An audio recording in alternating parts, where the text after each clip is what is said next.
You don't see, you don't know.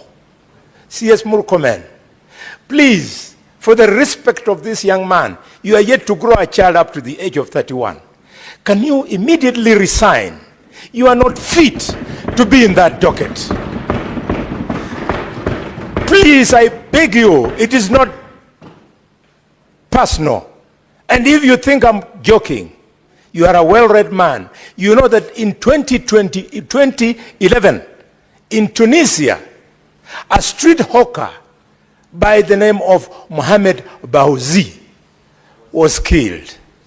And people came into the streets, and the government of President Ben Ali was overthrown. You truly don't know what you're playing with. Please resign. You cannot be an inspiration to be in cabinet. Provisions of the National Police Act, specifically Section 17, and in general, the Leadership and Integrity Act. You, as a member of the National Security Council, where you sit together with the IG, both of you are present here. Why have you found it difficult to advise the necessary authorities that Eliud Lagat be dismissed from service? My next question, Mr. Speaker, is to CS, not CS, to the IG Kanja. IG Kanja, Kenyans who know you, we have a lot of respect for you because you are the officer, unknown to some people, who defeated the terrorists at Dusit 2 Hotel. We know you as a serious police officer. We've been wondering why these killings under you, and now that Lagat is the person we have found to be who he is, we can now very well see who has been undermining you. I therefore want to appeal to you. Tell this country, a spokesman by the name of Mushiri Nyaga, the police spokesman, he misrepresented material facts. He attempted to conceal this killing. He went and interfered with the circumstances of the crime by stating that Omondi Ojwang hit his head on the wall. IG Kanja, why have you not arrested him? He has information which in his statement under arrest will help to point fingers at who gave him this deliberate statement so as to do what I have said above. Finally, Mr. Speaker, back to Kanja and or Amin. IPOA has now told us the names of the officers from DCI who went to Migori to go and arrest Ojwang. Can you tell the country how it came to pass that Ojwang was moved all the way, Ojwang,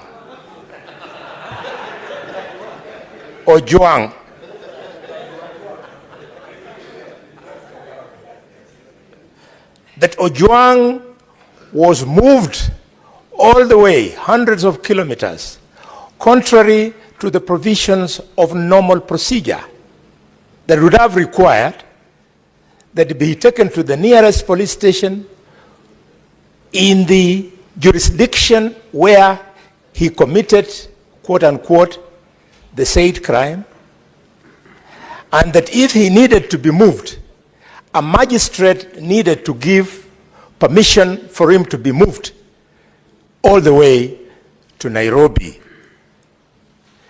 Could you, IG, tell us why you have found it difficult to arrest these officers and their names are a little bit disturbing. You tell us why you have not arrested them? Because they're the only ones who are with this young man from the last time the parents saw him well and alive up to the time they came to Nairobi for the country to be told that the young man was dead. Finally, Mr. Speaker, I want to appeal to CS Murkomen. CS Murkomen, the National Security Council, where you sit,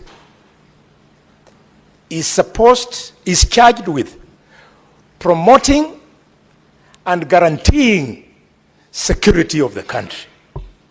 And you have the audacity to come and face the Parliament of Kenya and tell Kenyans that you don't see, you don't know. CS Murkomen, please, for the respect of this young man, you are yet to grow a child up to the age of 31. Can you immediately resign?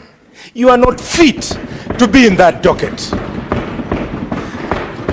Please, I beg you, it is not personal. And if you think I'm joking, you are a well-read man. You know that in 2011, in Tunisia, a street hawker by the name of Mohamed Bouazi was killed. And people came into the streets, and the government of President Ben Ali was overthrown. You truly don't know what you're playing with. Please resign. You cannot be an inspiration to be in. Huyo ni Senator Bona Khalwale akimwambia CS Interior Cabinet Secretary Kipchumba Murkomen kwamba anafaa kuresign kwa sababu kazi ambayo anaifanya kama waziri wa usalama wa ndani astahili kabisa kuwa waziri wa usalama wa ndani, kwa sababu kuna mambo mengi sana ambayo yanatokea hapa nchini Kenya ambayo Wakenya hawana majibu, na hii yote ni kwa sababu ya kifo chake Albert, mtazamaji wangu, ambaye aliuliwa na kwa mikono ya maafisa wa polisi. Na ndio maana Kipchumba Murkomen siku hii ya leo pamoja na Police Inspector General Danglas Kanja wamefika katika Senate ili kuweza kuulizwa maswali, baadhi ya maswali ambayo Wakenya wanajiuliza mpaka leo hii, ilikuwa kuaje mpaka huyu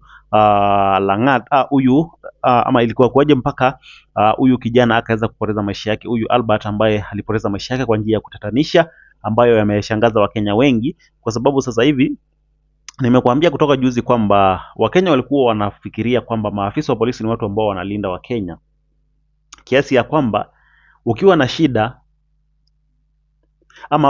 ama tuseme hata mwizi akipatikana na hatia ama akikimbizwa na Wakenya ile mob, alafu aanze kupigwa, wakati anaona polisi anakuwa anafuraha kidogo, kwa sababu anajua kwamba ameingia kwa mikono salama na watu wataendelea kumpiga tena na watafikia mahali ya kuweza kumuua. Lakini sasa ikifika mahali ambapo mtu anaweza akapoteza maisha yake kwa mikono ya maafisa wa polisi, inakuwa ni mbaya sana. Na kuna kiongozi alizungumza jana kusema kwamba Inspector General wa polisi anafaa kuhakikisha kwamba hawa maafisa wote wameenda nyumbani, na waangalie maafisa wawili watatu wasifanye wale polisi wengine wote waonekane kuwa wabaya, kwa sababu tunajua kwamba unaweza kuwa 90% ya polisi wako sawa kabisa, lakini kuna hiyo 10% ambao wanatumika na viongozi ambao wanafanya wale wengine wote kuonekana wakiwa wabaya. Na kuna msemo wa Kiswahili unasema kwamba samaki mmoja akioza wale wengine wanaoza mmoja baada ya mwingine. Kwa hivyo ukiona hiyo 90% wako wazuri, wataendelea kuharibiwa na wale wengine 10% ambao ni wabaya. So ni jukumu la Inspector General wa polisi, pamoja na sana na mimi nasema kwamba mtu ambaye tunamlilia sana hapa ni Rais William Samoei Ruto. Anafaa kuwajibika kabisa na kujitokeza na kutetea kabisa na kutetea Wakenya kabisa, na kuambia polisi kwamba fanyeni uchunguzi, na uchunguzi usikuwe wa kuegemea upande mmoja, kwa sababu ni polisi wanachunguza polisi.